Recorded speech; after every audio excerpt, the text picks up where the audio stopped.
கடன் என்பது கேட்கிற போது கொடுக்க சொல்கிறார்கள் ஸல்லல்லாஹு அலைஹி வஸல்லம். வாங்குபவருக்கு சொல்கிறார்கள் சரியாக நிறைவேற்றி விடுங்கள் என்கிறார்கள். கொஞ்சம் எச்சரிக்கையாக கடனாளியாக மரணித்தவர்களின் ஜனாசாவை கூட தான் தொலைவிப்பதில்லை என்றும் பிரகடனப்படுத்துகிறார்கள். இன்னொரு கட்டம் இப்படி ஒரு துஆ செய்கிறார்கள், அல்லாஹுவே நான் கடனாளியாக ஆகுவதிலிருந்து பாதுகாப்பாயாக. ரப்பே நான் கடனாளியாக ஆகுவதிலிருந்து பாதுகாப்பாயாக. கடன் பாதுகாப்பு தேடப்பட வேண்டிய அம்சம் என்றும் உணர்த்துகிறார்கள். கடன் வாங்காதீர்கள் என்றார்கள். அன்பிலே விரிசல் ஏற்படும் என்று எழுதுகிறார்கள். அன்பு கூட நெருக்கமாக இருப்பவர்கள், சொந்தங்கள், உறவுகள், உடன்பிறப்புகள் கடன் கேட்கிற போது கொடுத்து விடுவார்கள். அந்த அன்புல கொஞ்சம் விரிசல் ஏற்படும். இவருடைய டச் இருந்தால் அடிக்கடி தொந்தரவு கொடுக்கிறார், கடன் கேட்கிறார், கொஞ்சம் விலகுவார்கள். கடன் அன்பை முறிக்கும் என்றும் மார்க்கம் பதிவு செய்திருக்கிறது. எனவே மிகப்பெரிய விஷயம், அல்லாஹ் உனக்கு கொடுத்ததை கொண்டு போதுமாக்கி கொண்டு வாழ்ந்துவிடு. அல் கனாஅத்து மிஃப்தாஹுர் ராஹத்தி, போதும் என்ற குணம் ராஹத்தினுடைய திறவுகோல் என்பார்கள். போதும் என்ற தன்மை ராஹத்தின் திறவுகோல். ராகத்தான் இருக்கணும், நிம்மதியாக இருக்கணும், போதுங்கிற மனசு வரணும். போதுங்கிற மனசு அல்லாஹ் விரும்பியவர்களுக்கு கொடுக்கிறான் என்கிறார்கள். எல்லோருக்கும் கிடைப்பதில்லை. கொடுத்ததை கொண்டு போதுமாக்கி கொள்ளுங்கள் என்று சொன்னார்கள் ஸல்லல்லாஹு அலைஹி வஸல்லம். அல்லாஹ் பங்கீடு செய்கிறான், ஆள் பார்த்து பங்கீடு செய்கிறான். கவனிக்க வேண்டும், சமமாக பங்கீடு செய்வதில்லை. சமமாக பங்கீடு செய்வதில்லை. அல்லாஹ் ஆள் பார்த்து நடக்கிறானா? அல்ல, அது விஷயம். யாருக்கு எவ்வளவு பங்கீடு அவன் தீர்மானிக்கிறான். யாரு கொடுத்தால் அவர் எப்படி நடப்பார்? அல்லாஹ் சொன்னான் வான்மறையில், நஹனு கஸம்னா பைனஹும் மஈஷத்தஹும் ஃபில் ஹயாத்தித் துன்யா வ ரஃபஅனா பஅலஹும் ஃபௌக பஅலின் தரஜாத். மனித வாழ்க்கையின் வாழ்வாதாரத்தை நாம் தான் பங்கீடு செய்கிறோம். அதை பொறுப்பு நான் எடுத்திருக்கிறேன். யாருக்கு எவ்வளவு கொடுப்பது? வ ரஃபஅனா பஅலஹும் ஃபௌக பஅலின் தரஜாத். சில பேரை கொஞ்சம் உயர்த்தி வைத்திருக்கிறோம், சில பேரை கொஞ்சம் கீழே வைத்திருக்கிறோம். சமமாக கொடுப்பதில்லை. அளந்து கொடுப்பதற்கு என்று சில பேர்களுக்கு நான் விதிகளை வைத்தேன், விரித்து கொடுப்பதற்கென்று பல பேர்களை நான் தேர்ந்தெடுத்தேன்கிறான் அல்லாஹ். சில பேருக்கு விரிவாக கொடுக்கிறான் அல்லாஹ், சில பேருக்கு சுருக்கி கொடுக்கிறான். இங்கே காத்தமுன் நபியின் ஸல்லல்லாஹு அலைஹி வஸல்லம் இந்த சமூகத்தை நோக்கி சொன்ன செய்தி, பரத பிமா கஸமல்லாஹு லக், அல்லாஹ் உனக்கு என்ன பங்கீடு செய்தான், அடுத்தவர்களுக்கு என்ன கொடுத்தான் என்று பார்க்காதே. அவர் எப்படி வேண்டாம். உன் பார்வையை மேலே இருப்பவர்களின்பால் நீ தூக்கி பார்க்க வேண்டாம். திருக்குரானிலே சொன்னான் அல்லாஹ், காத்தமுன் நபியின் ஸல்லல்லாஹு அலைஹி வஸல்லத்தை முன்னிறுத்தி எல்லோருக்குமாக சொன்னான், நாயகமே யாருடைய வீட்டுக்கு சென்றாலும் தங்கள் பார்வையை தூக்க வேண்டாம் என்கிறான் அல்லாஹ். ஒருவருடைய வீட்டுக்கு போயிட்டோம்னா அந்த வீட்டில் என்ன இருக்குது, அவர் என்ன கொடுக்கப்பட்டிருக்கிறார், அவருடைய வீடு எப்படி இருக்குது, அழகு எப்படி இருக்குது, அலங்காரம் எப்படி இருக்குது பார்க்க வேண்டாம். ஏன்? அந்த பார்வை மனதுக்குள் 1000 சஞ்சலங்களை ஏற்படுத்தும். அவர் எல்லா வகையிலும் மேலே இருப்பார், நம்ம இன்னும் அப்படித்தானே இருக்கிறோம். அல்லாஹ்வுடைய நிஅமத்தை குறைத்து மதிப்பிட செய்யும். நாம் சில பேர்களுக்கு அப்படி கொடுத்திருக்கிறோம். தாங்கள் தங்களுடைய பார்வையை மேலே உயர்த்தாதீர்கள் என்று காத்தமுன் நபியின் ஸல்லல்லாஹு அலைஹி வஸல்லத்தை முன்னோக்கி சொன்னான். நபி உயர்த்த போறது இல்லை, எந்த வீட்டையும் போய் பார்க்கறது இல்லை.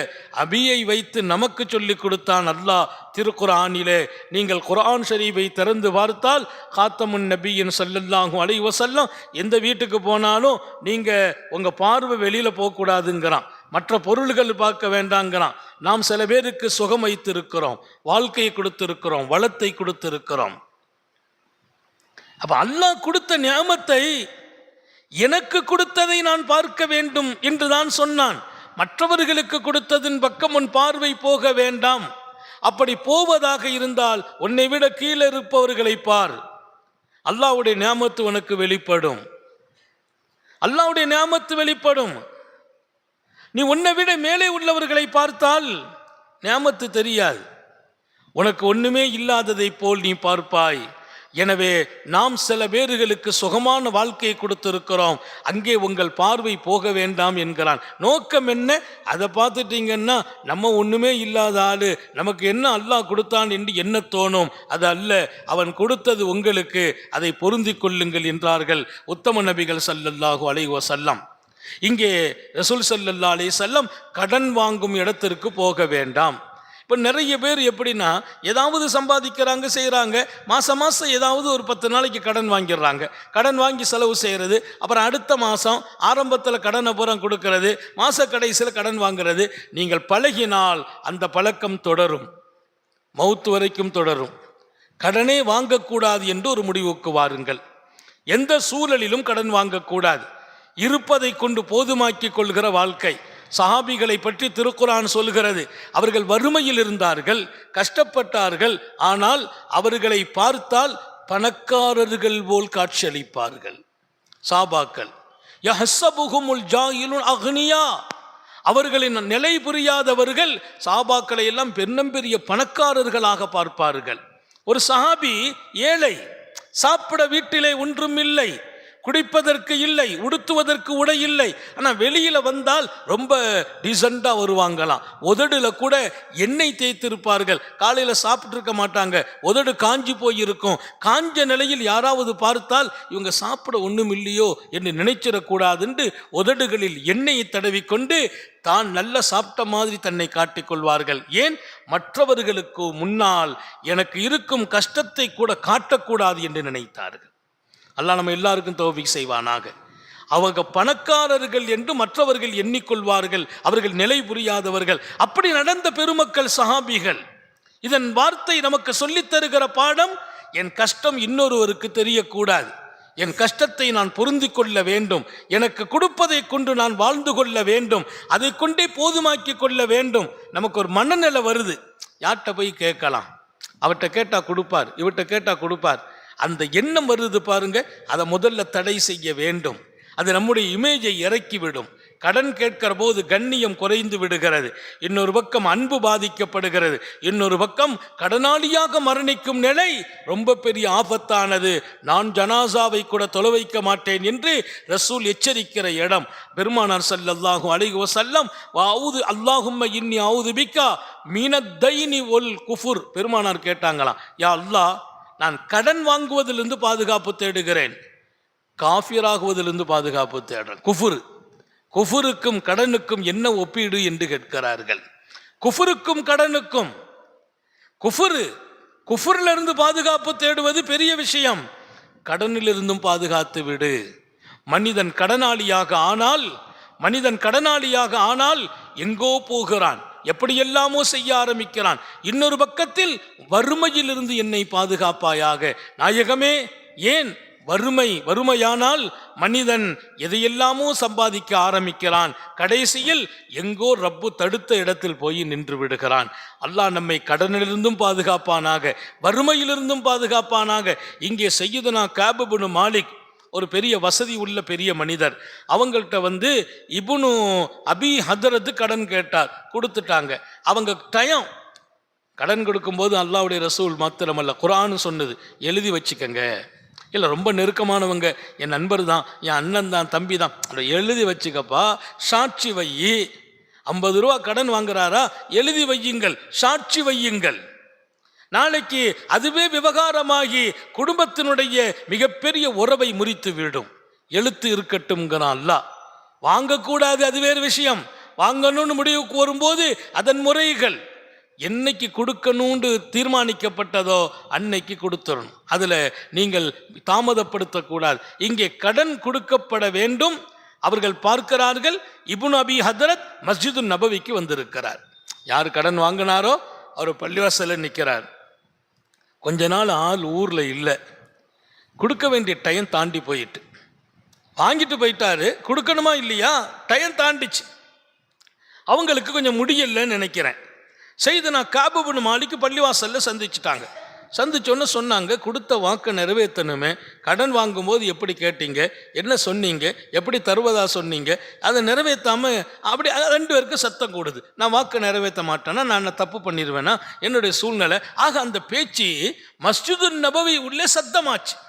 காபு பின் மாலிக் கொடுத்த கடனை கேட்கிறார், கொடுத்த கடனை மறுக்கவில்லை. நான் என்ன ஏமாற்றி விடவா போகிறேன் என்பதை உரக்கச் சொல்கிறார் இப்னு அபி ஹதரத். அந்த பேச்சு கொஞ்சம் விவகாரமாகி சத்தமாகி வீட்டுக்குள்ளே இருக்கிற உத்தம நபிகளின் காதில் போய் விழுகிறது. பெருமானார் ஸல்லல்லாஹு அலைஹி எழுந்திருச்சு வர்றாங்க. பக்கத்திலே வீட்டினுடைய ஜன்னல் வாசல் வழியே வந்து திரையை நீக்கி பார்க்கிறார்கள் சையதுனா காபு பின் மாலிக் ரலியல்லாஹு அன்ஹு அவர்கள். இன்னொரு பக்கம் இப்னு அபி ஹதரத். 2 பேருக்கும் சத்தம். பெருமானார் விளங்கிட்டாங்க, இது கடன் விவகாரம் தாண்டு விளங்கிட்டு காபேன்னு கூப்பிட்டாங்க. நல்லா கவனிக்கணும், யாரை கூப்பிடுறாங்க? காபே, கடன் கொடுத்தவர், அவர் வசதி உடையவர், பணக்காரர். காபே என்று கூப்பிட்ட ரசூல், லப்பைக்க யா ரசூல் அல்லாஹ், அதுவும் அடிபணிந்து விட்டேன், சொல்லுங்கள் தாங்கள் என்றார்கள். பெருமானார் அஷார பியதிஹி அந்த இஷ்ஷத்ர மின் தைனிக் காப் அப்படின்னாங்க. அவர் அப்படி பார்க்கிறார் அப்படிங்கிறாங்க. பாதியை தள்ளுபடி செய்திருங்கிறாங்க. பெருமானார் கையாலே 4 பேருக்கு கூட தெரியக்கூடாது. அவர் கொடுக்க முடியாமல் கஷ்டப்படுகிறார். அவர் வாங்கி இருக்க கூடாது, வாங்கிவிட்டார், நிறைவேற்ற வேண்டும், வாய்ப்பு கிடைக்கவில்லை. இப்ப அவருடைய கண்ணியமும் காப்பாற்றப்படணும். பெருமானார் வார்த்தை கூட யூஸ் பண்ணல.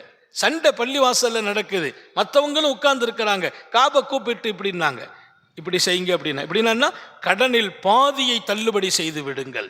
வசதி கொடுத்திருக்கான் அல்லாஹ், அவருக்கு முடியல, தள்ளுபடி செய்யுங்கள் என்றார்கள். அது ஃபால்த்து யா ரசூல் அல்லாஹ். அவ்வளவு கோபமா பேசினவர், வேகமா பேசினவர், எப்படித்தான் அவர் மாறினாரோ. அன்னலாரின் சொஹபத், அன்னலாரின் அன்பு, அப்படியே செய்கிறேன் யா ரசூல் அல்லாஹ், ஆகட்டுமாக, அப்படியே ஆகட்டுமாக, தாங்கள் சொன்னால் மொத்தத்தையும் விடுகிறேன். அப்படிலாம் செய்யக்கூடாது. மொத்தத்தையும் விட்டீங்கன்னா இப்படி எல்லாரும் கடன் வாங்கிட்டு எங்கிட்ட வந்து கொஞ்சம் சொல்லுங்களேன்னு சொல்ல ஆரம்பிச்சிருவாங்க. கடனை வாங்கிட்டு நாயகமே கொஞ்சம் அவரை கொஞ்சம் அட்ஜஸ்ட் பண்ணி அனுப்பி வைங்க, அந்த விவகாரம் இல்லை. பாதின்னாங்க. பாதியை சொன்ன உடனே நான் அப்படியே செய்கிறேன், ஆகட்டும் தங்கள் வார்த்தை என்றார்.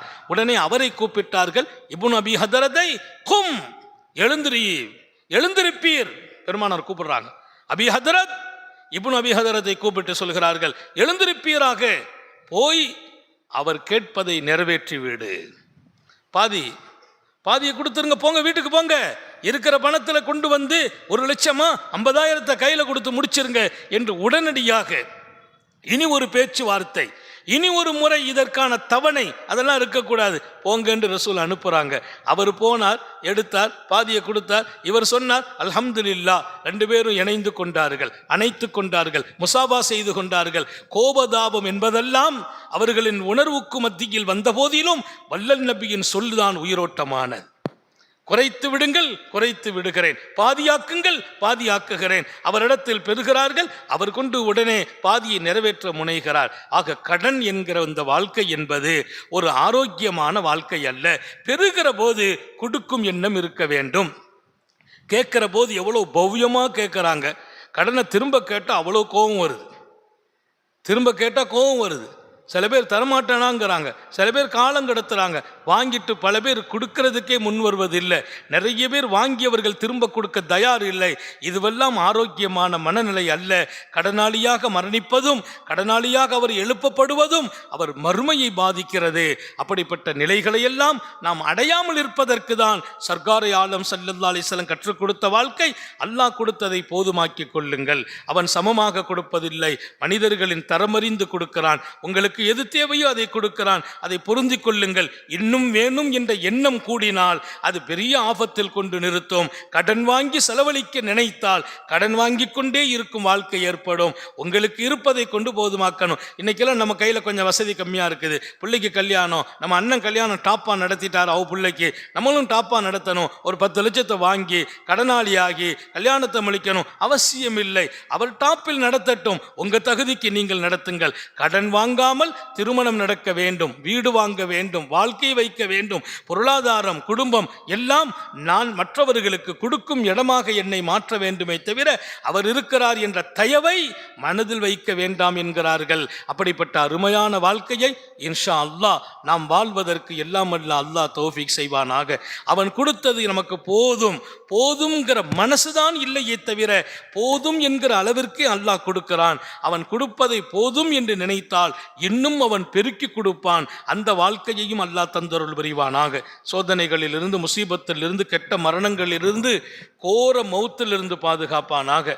ஹயாத் வரையிலும் சுகமாக படுக்கையில் விழுந்து விடாமல், ஆரோக்கியமாக ஆஸ்பத்திரி வாழ்க்கையில் போய் அகப்பட்டு விடாமல் அல்லாஹ் பாதுகாத்து வைப்பானாக. நீண்ட நெடிய நாட்கள் நோய் நொடிகள் இல்லாமல் உடல் ஆரோக்கியத்தோடு மனநிறைவோடு இன்பத்தோடு அல்லாஹுவை நின்று வணங்கி வழிபட்டு வாழும் நசீபையும் பாக்கியத்தையும் எல்லாமல்ல அல்லாஹ் உங்களுக்கும் எனக்கும், நம்மை ஈன்றெடுத்த தாய் தந்தையர்களுக்கும், நமது மனைவி, மக்கள், உற்றார் உறவினர் யாவருக்கும் கொடுத்தருள் புரிவானாக. நம்முடைய பிள்ளைகளின் எதிர்காலத்தை ஜொலிக்க வைப்பானாக. உரிய காலத்தில் திருமணங்கள், குழந்தை பாக்கியங்களை நமது மக்களுக்கு அல்லாஹ் வழங்குவானாக.